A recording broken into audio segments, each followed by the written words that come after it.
Good morning students. I am Prasanna, lecturer in physics at Sir CRR College for Women, Eluru. Today's my topic is electric field due to a uniformly charged sphere. Uniformly charged sphere means non-conducting spheres. Charged spheres are mainly distinguished into two types, conducting spheres and non-conducting spheres. A conducting sphere will have the complete charge on its outside surface and the electric field intensity inside the conducting sphere will be zero. Conducting స్పియర్కి charges అనేవి ఆ surface out side మీద మాత్రమే ఉంటాయి, inside the సర్ఫేస్లో ఉండవు. కాబట్టి electric field intensity value inside the charged conducting స్పియర్స్లోని జీరో అవుతుంది. In case of non conducting స్పియర్స్లోని there will be a electric field outside as well as inside. Electric field value outside ఉంటుంది, inside ఉంటుంది. అంటే charges non conducting స్పియర్స్లోని కంప్లీట్గా ఉంటున్నాయి కాబట్టి non conducting స్పియర్స్ని మనం యూనిఫామ్లీ చార్జెడ్ స్పియర్స్ అంటాం. Electric field due to a uniformly charged sphere. మనం యూనిఫామ్లీ చార్జెడ్ స్పియర్ని తీసుకొని ఆ చార్జెడ్ స్పియర్కి సర్ఫేస్ మీద ఎలక్ట్రిక్ ఫీల్డ్ ఎంత ప్రొడ్యూస్ అవుతుంది, సర్ఫేస్కి ఇన్సైడ్ అయితే ఎంత ఎలక్ట్రిక్ ఫీల్డ్ ఉంటుంది, అదే చార్జెడ్ స్పియర్ నుంచి సర్ఫేస్కి అవుట్ సైడ్ అయితే ఎంత ఎలక్ట్రిక్ ఫీల్డ్ ఉంటుందని 3 డిఫరెంట్ కండిషన్స్లోని మనం డిరైవ్ చేస్తాము. సపోజ్ మనం చార్జ్డ్ స్పియర్కి అవుట్ సైడ్ కనుక ఎలక్ట్రిక్ ఫీల్డ్ ఇంటెన్సిటీ ఎంత ఉంటుంది అనేది ఫైండ్ అవుట్ చేయడానికి కేస్ 1గా తీసుకున్నాము.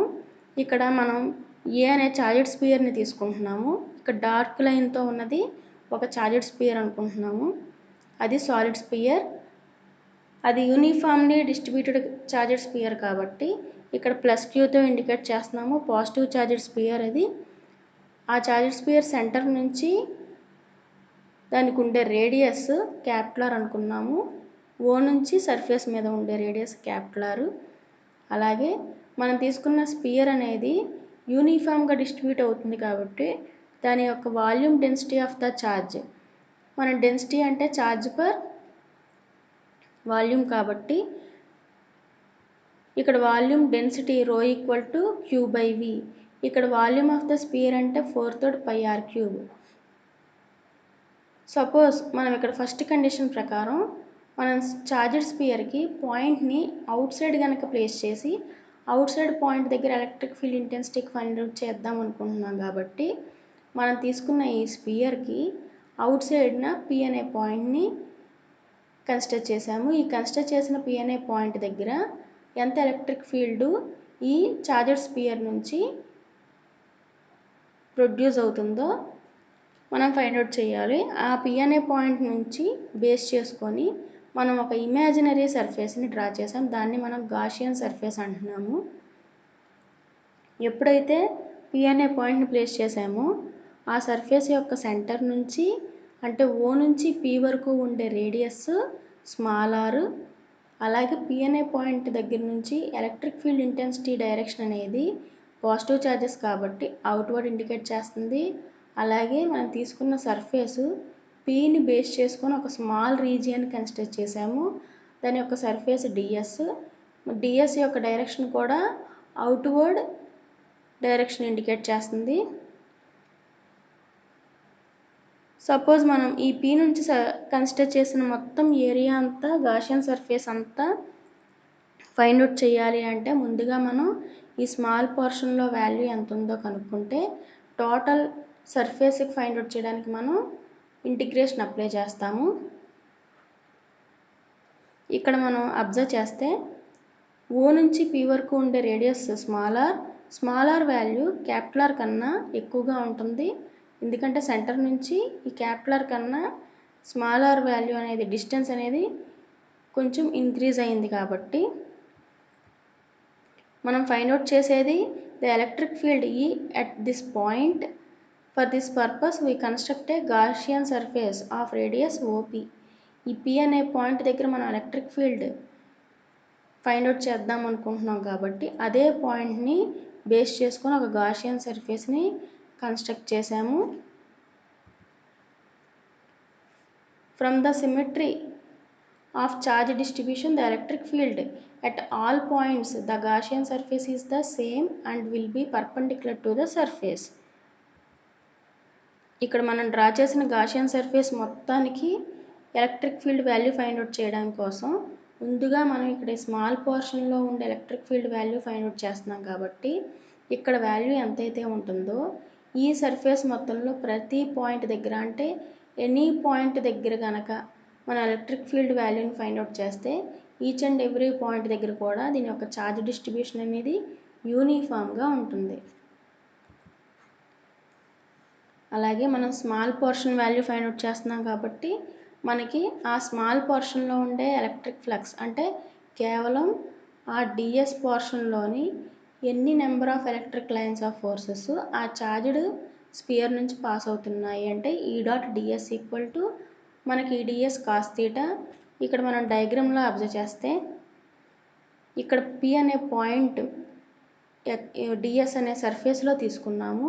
ఈ సర్ఫేస్ యొక్క డైరెక్షన్కి ఈ పి అనే పాయింట్ దగ్గర పాస్ అయ్యే ఎలక్ట్రిక్ ఫీల్డ్ యొక్క డైరెక్షను రెండు ప్యారలల్గా ఉన్నాయి కాబట్టి ఇక్కడ యాంగిల్ అనేది 0 అవుతుంది. కాస్ 0 1 కాబట్టి ఇక్కడ ఫైనల్గా మనకి ఈడిఎస్ వస్తుంది. మనం ఇక్కడ ఫైండ్ అవుట్ చేసింది కేవలం ఈ స్మాల్ పోర్షన్లో ఉన్న ఎలక్ట్రిక్ ఫీల్డ్ వాల్యూని మాత్రమే ఫైండ్ అవుట్ చేస్తున్నాం. Suppose entire Gaussian surface value find out చేయాలంటే దీనికి మనం ఇంటిగ్రేషన్ అప్లై చేయాలి. Now the electric flux through the entire Gaussian surface find out చేస్తున్నాం కాబట్టి φ equal to closed surface integral of E D S. మనం తీసుకున్న సర్ఫేస్ మొత్తానికి అలాంటి నెంబర్ ఆఫ్ స్మాల్ పోర్షన్స్ అన్నిటి నుంచి వచ్చే ఎలక్ట్రిక్ ఫీల్డ్ వాల్యూయే మనకి electric flux. That equal to area of Gaussian surface of radius R value ఎంత అవుతుంది ఇక్కడ 4πr². దీన్ని ఈక్వేషన్ 1 అనుకున్నాం. ఇక్కడ తీసుకున్న ఎలక్ట్రిక్ ఫ్లక్స్ అని మనం గాసెస్ లా నుంచి φ ఈక్వల్ టు Q/ε0 అంటే ఇక్కడ φ ప్లేస్లోని Q/ε0 కనుక సబ్స్టిట్యూట్ చేస్తే ఈక్వేషన్ 1 ఏమవుతుంది Q/ε0 equal to E into 4πr². అంటే ఈ అనేది ఆ గాషియన్ సర్ఫేస్లో ఈచ్ అండ్ ఎవ్రీ పాయింట్ దగ్గర సేమ్ కాబట్టి అక్కడ మనం గాసెస్ లాని అప్లై చేస్తున్నాము. అప్లై చేస్తే ఈ into 4πr² equal to Q/ε0. ఇందులో క్రాస్ మల్టిప్లికేషన్ చేస్తే ఈక్వల్ టు 1/4πε0 Q/r². మనకి ఈ వచ్చిన ఈ ఎక్స్ప్రెషనే intensity of electric field at outside the sphere. మనం తీసుకున్న స్పియర్కి అవుట్ సైడ్న ఎంత ఎలక్ట్రిక్ ఫీల్డ్ ఉంటుంది అంటే ఇక్కడ ఈక్వేషన్ 2 వచ్చింది. ఎలక్ట్రిక్ ఫీల్డ్ ఇంటెన్సిటీకి Nm/Coulombs యూనిట్స్. సపోజ్ దీన్ని వెక్టార్ ఫామ్లో కనుక ఈక్వేషన్ రిప్రజెంట్ చేస్తే E equal to 1/4πε0 Q/r³ into r. ఇక్కడ యూనిట్ వెక్టార్ అంటే r/r కాబట్టి ఇక్కడ Q/r²తో r/r మల్టిప్లై అయితే మనకు ఫైనల్గా వచ్చే ఈక్వేషను ఈ value equal to 1/4πε0 Q/r³ into r. r అనేది యూనిట్ వెక్టార్. సపోజ్ మనం పాయింట్ని ఆన్ ద సర్ఫేస్ మీద కనుక తీసుకుంటే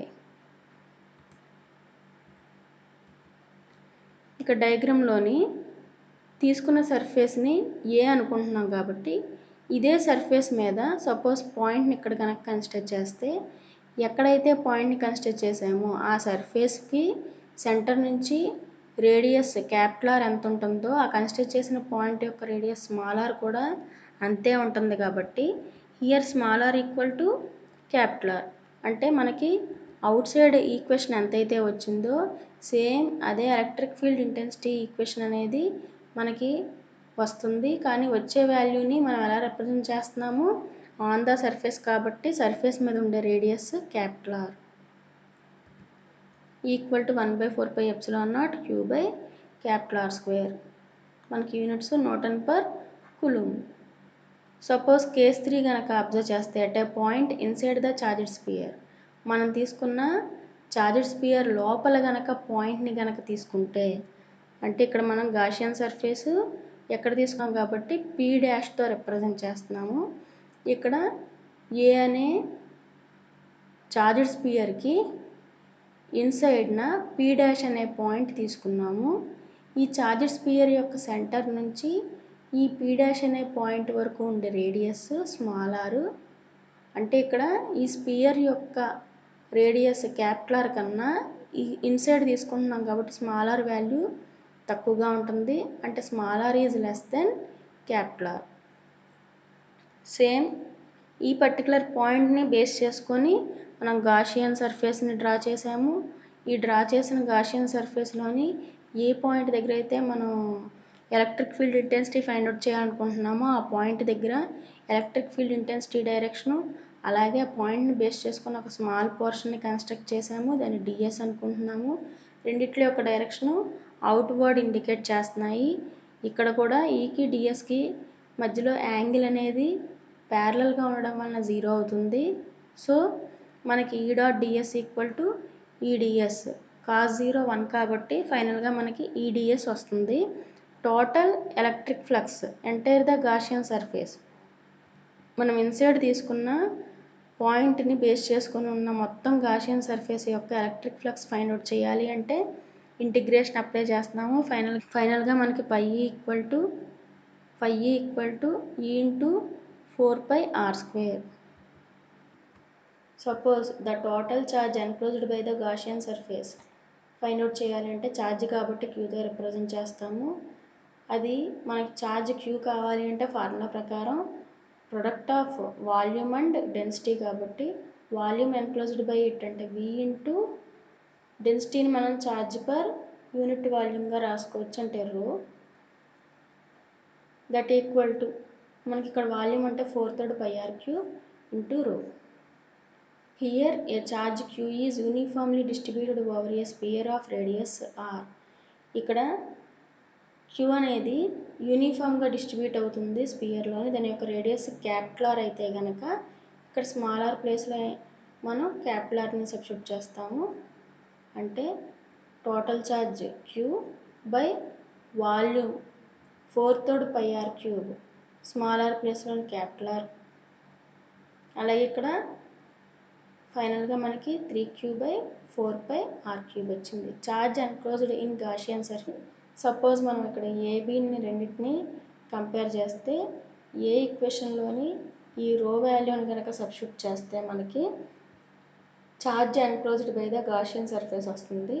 అంటే 4/3πr³ ఇంటూ 3Q/4πr³. 4/3 పై క్యాన్సిల్ అయిపోయి మనకి Q into small are by capital R whole cube వచ్చింది. ఫ్రమ్ గాసెస్ లా నుంచి మనకి ఇక్కడ ఈక్వేషన్ 1లోని ఈక్వల్ టు 4πr² వచ్చింది. అంటే 5e ఉన్న చోట E ఇంటూ 4πr² సబ్స్టిట్యూట్ చేస్తే దట్ ఈక్వల్ టు ఇక్కడ charge enclosed in Gaussian surface వాల్యూని గాసెస్ లాకి అప్లై చేస్తే మనకి 5 equal to E into 4πr² from equation 1 నుంచి రాస్తున్నాం కాబట్టి దట్ ఈక్వల్ టు మనకు వచ్చిన గాషియన్ సర్ఫేస్ యొక్క ఛార్జ్ వాల్యూని ఈక్వల్ చేస్తే మనకి ఫైనల్గా equal to 1/4πε0 Q small are by capital R³ వచ్చింది. This expression shows that the electric field E due to a uniformly charged sphere at an internal point is proportional to the distance r. మనం పాయింట్ని ఇంటర్నల్గా కనుక consider చేస్తే ఆ point తీసుకున్న డిస్టెన్స్కి అక్కడ ఉండే ఎలక్ట్రిక్ ఫీల్డ్ ఇంటెన్సిటీ అనేది డైరెక్ట్లీ ప్రపోర్షనల్గా ఉంటుంది. అదే అవుట్ సైడ్ ద పాయింట్ కనుక తీసుకుంటే ఎలక్ట్రిక్ ఫీల్డ్ ఇంటెన్సిటీ అనేది దానికి స్క్వేర్ ఆఫ్ ద డిస్టెన్స్కి ఇన్వర్స్లీ ప్రపోర్షనల్గా ఉంటుంది. అంటే ఎలక్ట్రిక్ ఫీల్డ్ అనేది డిస్టెన్స్తో వేరీ అవుతుంది. అంటే ఇక్కడ మ్యాక్సిమం ఇంటెన్సిటీ ఈ పాయింట్ దగ్గర మనం అబ్జర్వ్ చేస్తే ఈ మ్యాక్సిమం వాల్యూ ఈ అనేది ఇంటర్నల్గా చూస్తే డిస్టెన్స్కి డైరెక్ట్లీ ప్రపోర్షనల్. ఎక్స్టర్నల్గా చూస్తే కనుక అవుట్ సైడ్ ద సర్ఫేస్ చూస్తే ఈ మ్యాక్సిమం వాల్యూ అనేది డిక్రీజ్ అవుతుంది కాబట్టి ఈ వాల్యూ అనేది దాని యొక్క డిస్టెన్స్కి ఇన్వర్స్లీ ప్రపోర్షనల్, అంటే స్క్వేర్ ఆఫ్ ద డిస్టెన్స్కి ఇన్వర్స్లీ ప్రపోర్షనల్గా ఉంటుంది. ఈ పర్టికులర్ పొజిషన్ దగ్గర surface of the spear value అనేది మ్యాక్సిమం ఉంటుంది. అంటే intensity of the electric field at the out side the surface of the spear అనేది ఇక్కడ మ్యాక్సిమం వాల్యూ ఉంటుంది.